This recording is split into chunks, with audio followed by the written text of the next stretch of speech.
Hello' ৰাইজ, আমি আজি জানো আহকচোন এই প্ৰণৱ দলেৰ বিষয়ে। প্ৰণৱ দলে কোন আচলতে? কাজিৰঙাৰ 5 ষ্টাৰ হোটেল য'ত যিটো এলেকাত তাৰমানে সাজিবলৈ ওলাইছে তাৰ বিৰুদ্ধে প্ৰতিবাদ কৰাৰ কাৰণে প্ৰণৱ দলক গ্ৰেপ্তাৰ কৰা হৈছিল। একচুৱেলি প্ৰণৱ দলেৰ 40 বছৰমান হৈছে আৰু তেখেতৰ শিক্ষাগত অৰ্হতা হৈছে পাব্লিক ডমেইনত যিটো এভেইলেবল আছে। তেখেতৰ শিক্ষাগত অৰ্হতা হৈছে টাটাৰ ইনষ্টিটিউট অফ ছ'চিয়েল ছায়েন্সৰ পৰা master of arts in social ৱৰ্কৰ ওপৰত তেওঁ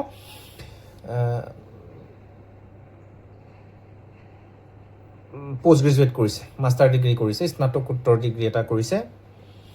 আৰু তেখেতে আচলতে বোকাখাত যোনটো বিধানসভা সমষ্টি তাত 2021 নিৰ্বাচন খেলিছিলে অতুল বৰাৰ বিৰুদ্ধে, মানে ইণ্ডিপেণ্ডেণ্ট হিচাপে তেওঁ স্বাধীনভাৱে নিৰ্বাচন খেলিছিলে আৰু ইণ্ডিপেণ্ডেণ্ট কেণ্ডিডেট হিচাপে তেওঁ হাৰিছিলে। 2021 27,000 ভোট পাইছিলে আৰু 2024 তেখেতে 14,000 ভোট পালে।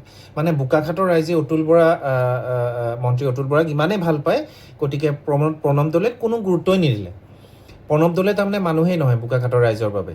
কিন্তু প্ৰণৱ দলে কোন মই কওঁ আপোনালোকক। প্ৰণৱ দলৰ এটা হেৰিও আছে, তেওঁলোকৰ এটা মানে NGO এটাও আছে, greater Kaziranga land and human rights protection committee. Greater Kaziranga land and human rights protection committee বুলি এটা NGO আছে। তেওঁলোকৰ মূল কাম হৈছে কাজিৰঙাৰ আশে পাশে থকা যোনবোৰ মাটি আছে সেইবোৰ সংৰক্ষণ কৰা, কোনো যাতে ডেভেলপমেণ্ট এক্টিভিটিজ তাত যাতে জীৱ জন্তুক মানে ক্ষতি হ'ব পৰা কোনো ডেভেলপমেণ্ট এক্টিভিটিজ তাত নহয়। আৰু তাতে যোনখিনি খিলঞ্জীয়া মানুহ আছে বা যোনখিনি আদিবাসী বা যোনখিনি কি বুলি কয় ট্ৰাইবেল বুলি ক'লে আপোনাৰ জনজাতি লোক আছে, তেওঁলোকৰ যাতে অধিকাৰ সুৰক্ষিত হৈ থাকে।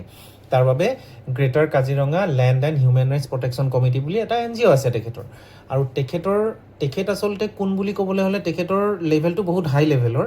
তেখেতে নৱেম্বৰ 2025 জেনেভাত এখন 14 নম্বৰ ইউনাইটেড নেশ্যন কি হৈছিলে আপোনাৰ এখন এই বিষয়বোৰৰ ওপৰতে এখন মানে ডাঙৰ মিটিং হৈছিলে, তাতে এখন কনফাৰেঞ্চ হৈছিলে। তাতে 2025 নৱেম্বৰত তেখেতে তাত জইন কৰিছিলে। তাত তেখেতক মাতিছিলে, ভাৰতৰ পৰা তেখেতে প্ৰতিনিধিত্ব কৰিছিলে। গতিকে তেখেতৰ পজিশ্যনটো বহুত ডাঙৰ। আৰু তাতে যোনখন মানে হেৰি আছিলে 2025 চনৰ নৱেম্বৰ মাহত জেনেভাত অনুষ্ঠিত 14 সংখ্যক united nation forum on business and human ৰাইটছত প্ৰণৱ দলে অংশগ্ৰহণ কৰিছিল। এই অনুষ্ঠানত তেওঁ advancing the just transition during times of ক্ৰাইচিছৰ ওপৰত ভাষণ দিছিলে, মন্তব্য ৰাখিছিল। আৰু তেওঁ মূলতঃ জনজাতীয় তথা ইণ্ডিজেনিয়াছ যোনবোৰ তাৰে লোকেল বাসিন্দা, ইণ্ডিজেনিয়াছ জনগোষ্ঠীৰ ভূমি অধিকাৰ, পৰিৱেশ সংৰক্ষণ আৰু উন্নয়নমূলক প্ৰকল্পৰ ফলত স্থানীয় জনগোষ্ঠীৰ ওপৰত পৰা প্ৰভাৱ সম্পৰ্কে নিজৰ অভিজ্ঞতা আৰু মতামত উপস্থাপন কৰিছিলে। সেই প্ৰণৱ দলে যেতিয়া NSA লগাই এৰেষ্ট কৰিলে, এইটো একচুৱেলি 30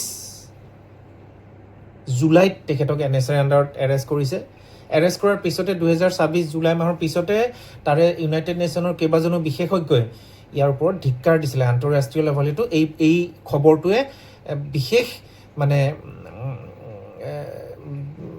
বিশেষ ইম্পৰ্টেণ্ট গুৰুত্বপূৰ্ণ খবৰ হিচাপে পৰিগণিত হৈছে। আৰু যোনটো প্ৰকল্প 5 ষ্টাৰ হোটেল খুলিবলৈ ওলাইছে চৰকাৰে, সেইটো হৈছে ইংলেং পথাৰ। সেইখনৰ নাম ইংলে পথাৰ বা ইংলেং পথাৰ ৰঙাজান এলেকা কাজিৰঙাৰ। তাৰ ডিষ্টেঞ্চটো হৈছে ইক' চেঞ্চিটিভ জোনৰ ভিতৰত, মানে কাজিৰঙাৰ মেইন এলেকাৰ পৰা 7.1 কিলোমিটাৰ, মানে 10 কিলোমিটাৰ ইক' চেঞ্চিটিভ জুইটো 7.1 কিলোমিটাৰ আপোনাৰ ভিতৰত সেই মানে এলেকাটো পৰে, ইংলেং পথাৰ বা আপোনাৰ ৰঙাজান এলেকাটো, য'ত 30 একৰ মাটিত সেইখন সাজিব লগা হৈছে। আৰু সেই গ্ৰুপটো হৈছে আছাম টুৰিজিম আৰু হায়াতৰ মাজত এটা এগ্ৰিমেণ্ট হ'বলৈ গৈ আছে। সেই এগ্ৰিমেণ্টটো যদি হয় তেতিয়াহ'লে 99 বছৰৰ কাৰণে লিজত ল'ব। আৰু এলিলা ব্ৰেণ্ডটোৰ নাম এলিলা বা হায়াতে সেইখন 5 ষ্টাৰ হোটেল খুলিব। গতিকে সেইখন খোলাৰ ফলত কি হ'ব?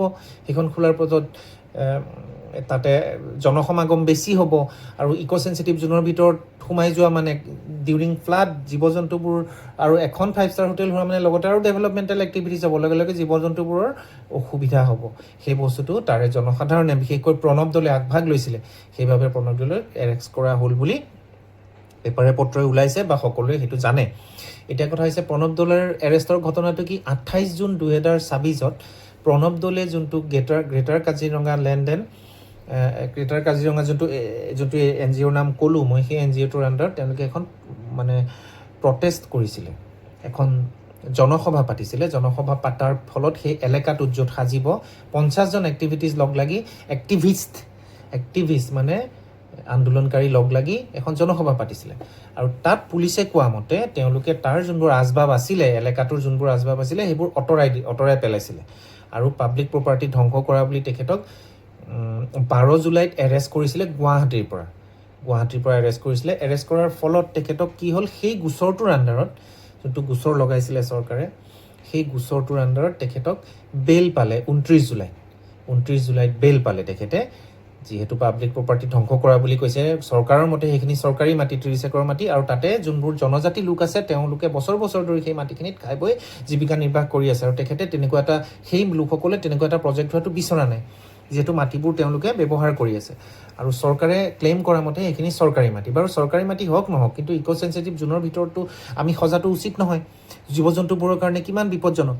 গতিকে সেই ঘটনাটোৰ কাৰণে প্ৰণৱ দলেক 29 জুলাইত তেখেতক বেইলত মানে মুক্তি পায়, জামিন পায়। তাৰপিছতে আকৌ 30 জুলাইত তেখেতক NSA লগায়, নেশ্যনেল ছিকিউৰিটি এক্ট। মানে এই বুলি ক'লে যে যিহেতু তেখেতে পাব্লিক প্ৰপাৰ্টি ধ্বংস কৰিছে, গতিকে আকৌ তেখেতে ৰিয়ট কৰি পাব্লিক প্ৰপাৰ্টি ধ্বংস কৰিব পাৰে, সেই এলেকাটোত উপদ্ৰৱ চলাব পাৰে, সেই বুলি কৈ পেলাই চৰকাৰে তেখেতক আকৌ 30 জুলাইত এৰেষ্ট কৰি থৈ দিলে NSAৰ আণ্ডাৰত। আৰু নেশ্যনেল ছিকিউৰিটি এক্টৰ আণ্ডাৰত যেতিয়া এজন মানুহক মানে এৰেষ্ট কৰে, তেতিয়াহ'লে তেখেতক অলপ বেইল দিবলৈ দিগদাৰ। গতিকে বহুত সময় লাগিব পাৰে। সেইটো কাৰণে মানে মেইন উদ্দেশ্যটো আচলতে হ'ব পাৰে চৰকাৰৰ, যে এই আন্দোলনটো যাতে থাপি থুপি থ'ব পাৰি, কোনেও আন্দোলন নকৰাকৈ চৰকাৰৰ প্ৰজেক্টটো সফল হয়। কিন্তু আপোনালোকৰ জ্ঞাতাৰ্থে আমি জনাওঁ যে যোনটো কাজিৰঙাৰ ইক' চেঞ্চিটিভ জ'ন আছে, সেইটো আপোনাৰ 10 কিলোমিটাৰৰ ভিতৰত পৰে বাই ডিফল্ট মানে অট'মেটিক। আপুনি তালৈ গ'লে 10 কিলোমিটাৰৰ ভিতৰত সেইটো ইক' চেঞ্চিটিভ জ'ন পৰে। কিন্তু ছুপ্ৰিম কোৰ্টৰ এটা অৰ্ডাৰ আছিলে, যে সেইটো 2022ত দিছিলে সেই অৰ্ডাৰটো, যে কৈছিলে যে 1 কিলোমিটাৰৰ ভিতৰত ইক' চেঞ্চিটিভ জ'ন হ'ব পাৰে, কিন্তু যিবোৰ এলেকাত মানে ইক' চেঞ্চিটিভ জ'ন বেছি ডিষ্টেঞ্চত আছে সেই এলেকাবোৰত তেনেকৈ থাকিব। কাৰণ কাজিৰঙাখন এখন বহুত ডাঙৰ পাৰ্ক, ৱৰ্ল্ডৰ ভিতৰত এখন বহুত ডাঙৰ কাজিৰঙা নেশ্যনেল পাৰ্ক, আৰু সেইখনৰ ঐতিহ্য আছে। বছৰ ধৰি তাত কেনেকুৱা টুৰিষ্টৰ সমাগম হয়, আৰু সেই টুৰিষ্টসকলেও নিবিচাৰে যে তাত এখন 5 ষ্টাৰ হোটেল হওক। আপুনি যদি সোধে পাৰ্টিকুলাৰলি তেওঁলোকে জীৱ জন্তুক, তেওঁলোকে যিহেতু ভাল পায় জীৱ জন্তুক, দিনে ৰাতিয়ে জীৱ জন্তুৰ লগতে লাগি থাকে, তেওঁলোকে কেতিয়াও নিবিচাৰে। গতিকে প্ৰণৱ দলেৰ ঘটনাটো এইটো।